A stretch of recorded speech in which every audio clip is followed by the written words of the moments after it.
जय हिंद बच्चों, इस समय आप लोग महामना इंस्टीट्यूट के यूट्यूब चैनल से जुड़े हुए हैं और इस चैनल में मैं आप सबका स्वागत करता हूं।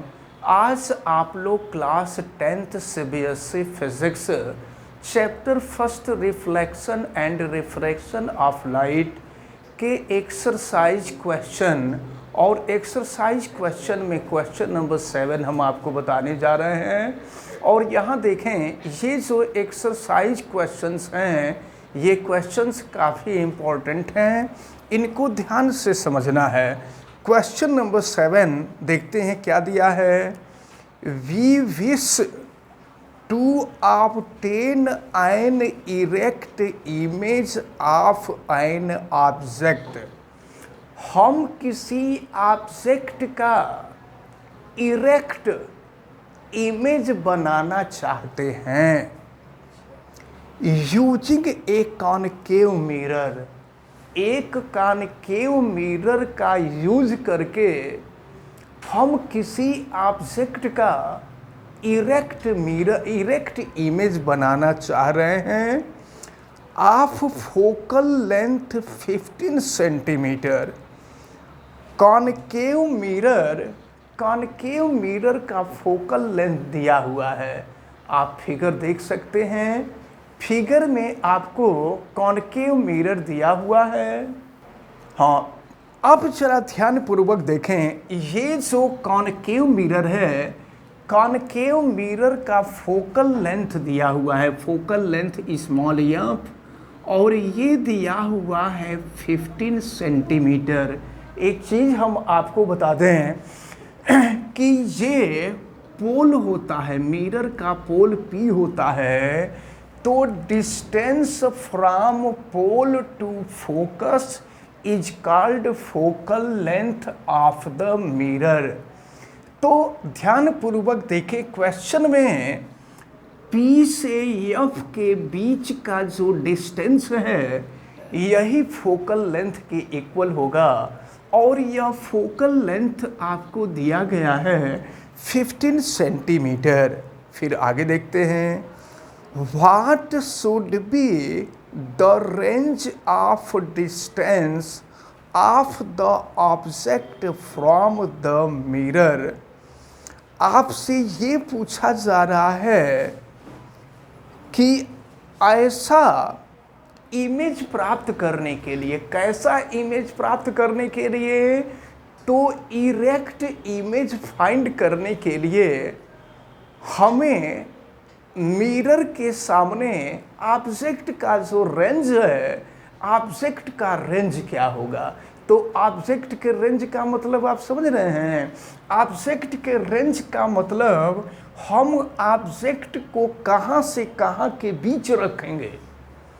हम ऑब्जेक्ट को कहाँ से कहाँ के बीच रखेंगे कि उसका इमेज इरेक्ट बने।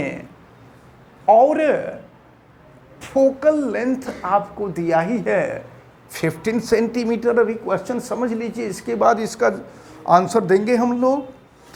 What is the nature of the image.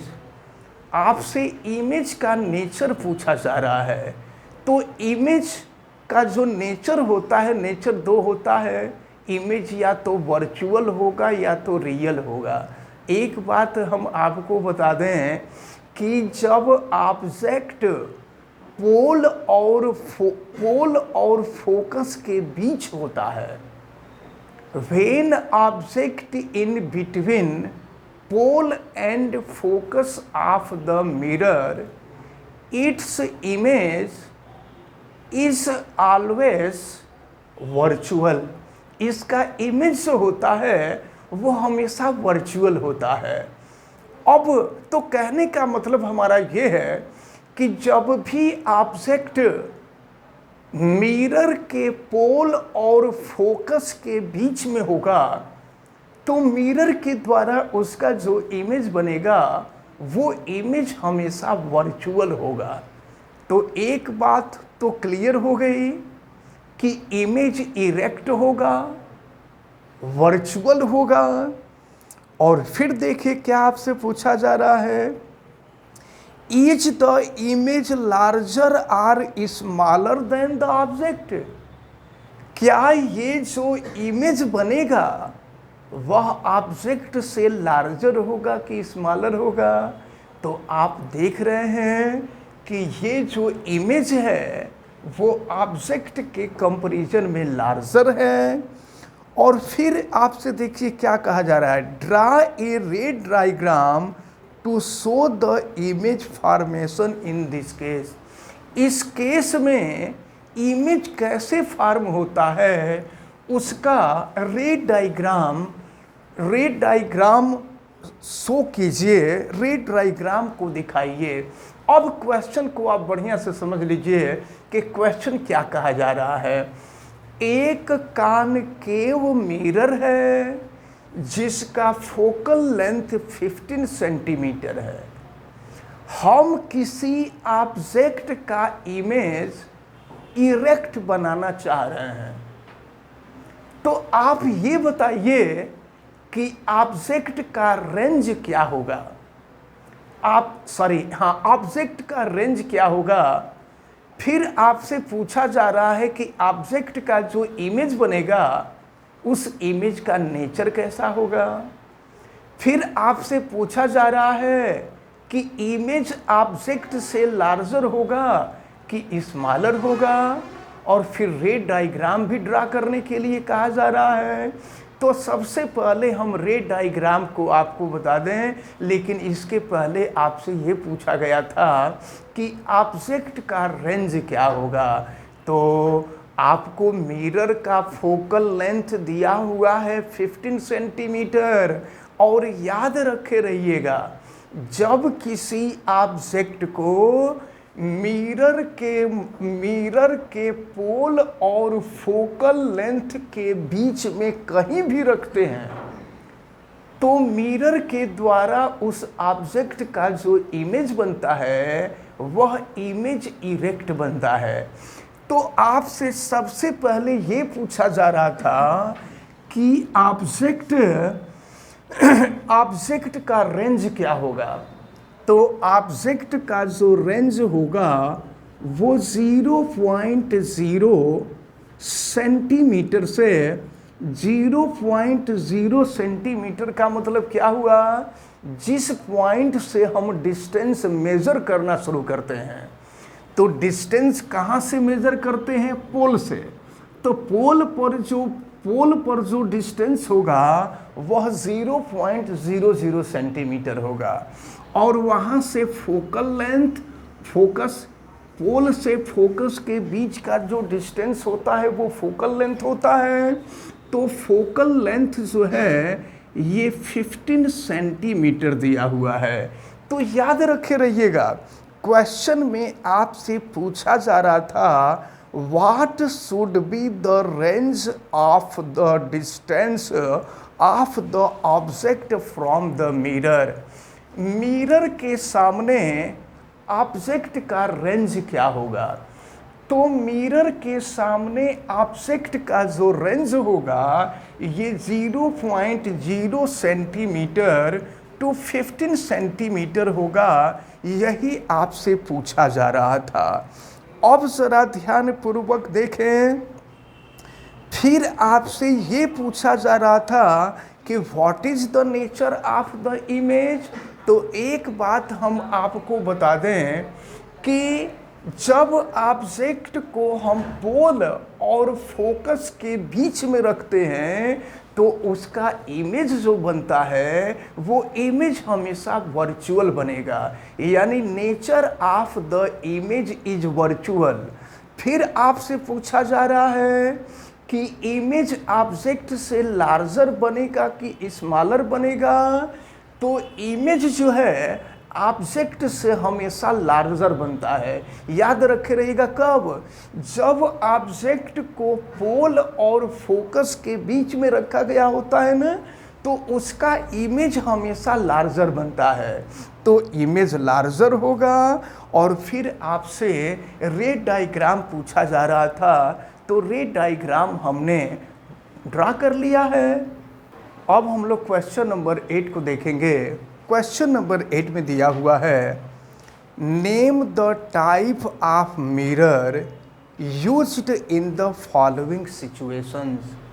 नीचे जो सिचुएशंस दिए गए हैं उन सिचुएशन में किस टाइप का मिरर यूज होता है ये आपसे पूछा जा रहा है। ए आपसे दिया headlight of A car. Car के हेडलाइट में ये जो फर्स्ट पार्ट है, फर्स्ट पार्ट में आपसे यही कहा गया है कि कार के हेडलाइट में किस टाइप के मिरर का यूज़ होता है। तो एक चीज़ हम आपको बता दें कि कार के हेडलाइट में कॉनकेव मिरर का यूज़ होता है और कॉनकेव मिरर का जो फोकस होता है ना, उस फोकस पर ही बल्ब को रखा जाता है।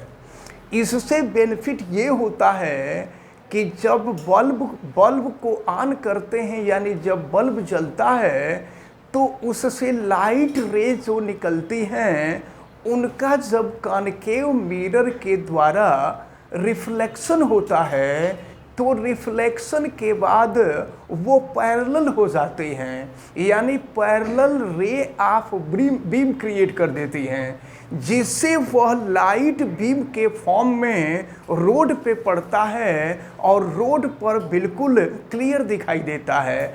आप देखते हैं जब बाइक वगैरह आप चला रहे होते हैं या कोई व्हीकल चला रहे होते हैं तो उसके लाइट से, उसका जब लाइट ऑन किया जाता है तो उससे निकलने वाला रे ऑफ लाइट जो होता है वह बीम के फॉर्म में निकलता है और पूरे सड़क पे जा कर के फैल जाता है, जिससे पूरे सड़क पे हमको क्लियर दिखाई देने लगता है।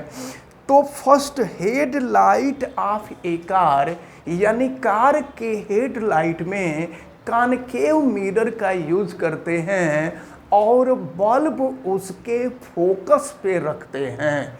अब इसके बाद इसमें जो सेकंड केस है, सेकंड केस आपसे पूछा गया है कि side rear view mirror of A vehicle.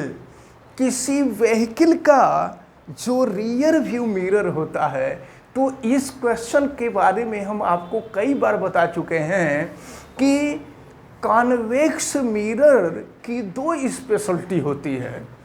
Convex mirror की पहली स्पेशलिटी ये होती है कि इसके द्वारा इमेज जो बनता है वो हमेशा इरेक्ट बनता है और यह इमेज स्मॉल बनता है तो स्मॉल इमेज हमेशा रियल बनता है। और दूसरी स्पेशलिटी ये होती है कि कॉन्वेक्स मिरर का जो रेंज होता है वो बहुत ज़्यादा होता है। रेंज बहुत ज़्यादा होने से बेनिफिट ये होता है कि अगर पीछे से आने वाला कोई दूसरा व्हीकल जब बहुत पीछे होता है तो भी कॉन्वेक्स मिरर उसको कैच कर लेता है और कॉन्वेक्स मिरर में वो दिखाई देने लगता है कि पीछे से कोई व्हीकल आ रहा है, उसको साइड देना है या क्या करना है वो अलग बात है। तो ये आप हमेशा याद रखे रहिएगा कि साइड और rear view mirror of A vehicle, इसमें हमेशा कॉन्वेक्स मिरर का यूज होता है। अब इसके बाद इसका जो सी पार्ट दिया हुआ है, सी पार्ट में दिया हुआ है सोलर फरेंस। तो सोलर फरेंस में क्या होता है कि आप देखे होंगे तमाम घर के छतों पे सोलर पैनल लगाया गया है। यह सोलर पैनल क्या करता है कि यह जो सन एनर्जी होती है, सन एनर्जी को इलेक्ट्रिक एनर्जी में, या कह लीजिए सोलर एनर्जी को इलेक्ट्रिक एनर्जी में कन्वर्ट करता है। तो इसके लिए कॉनकेव मिरर का यूज़ करना पड़ता है, क्योंकि कॉनकेव मिरर का रेडियस ऑफ कर्वेचर ज़्यादा होता है। तो जब कॉनकेव मिरर का रेडियस ऑफ कर्वेचर ज़्यादा होगा ना, तो ये कॉनकेव मिरर जो होता है यह बहुत अधिक मात्रा में, यानी लार्ज अमाउंट में यह सनलाइट को कलेक्ट करता है और कलेक्ट करके सोलर एनर्जी को इलेक्ट्रिक एनर्जी में कन्वर्ट करता है। तो आपसे यही पूछा जा रहा था कि सोलर फरेंस में किसका यूज़ करते हैं, तो सोलर फरेंस में भी कॉनकेव मिरर का ही यूज़ किया जाता है। तो इस प्रकार ये क्वेश्चन नंबर 8 आपने देखा। हमें उम्मीद है कि क्वेश्चन नंबर 7 और क्वेश्चन नंबर 8 आप सबको बहुत अच्छी तरह से समझ में आए होंगे। आप वीडियो को लाइक ज़रूर कीजिएगा और अगर किसी प्रकार की कोई दिक्कत समझ में आती है तो आप हमें कमेंट करके ज़रूर बताइएगा। इस चैनल पे अगर आप नए हैं तो चैनल को सब्सक्राइब भी कीजिएगा। चैनल सब्सक्राइब करने के लिए YouTube पे महामना इंस्टीट्यूट सर्च कीजिए और फिर रेड कलर के सब्सक्राइब वाले बटन को क्लिक कर दीजिए, चैनल सब्सक्राइब हो जाएगा। वीडियो को मैक्सिमम स्टूडेंट तक शेयर करें ताकि मैक्सिमम स्टूडेंट ये जो इम्पॉर्टेंट टर्म आपको बताई गई है इस इम्पॉर्टेंट टर्म को अच्छी तरह से समझ सकें और इसका बेनिफिट ले सकें। और फिर बेल आइकन को भी प्रेस करें ताकि प्रतिदिन पढ़ने वाले वीडियो की सूचना आपको मिलती रहे। आप सभी लोगों को बहुत बहुत धन्यवाद। जय हिंद।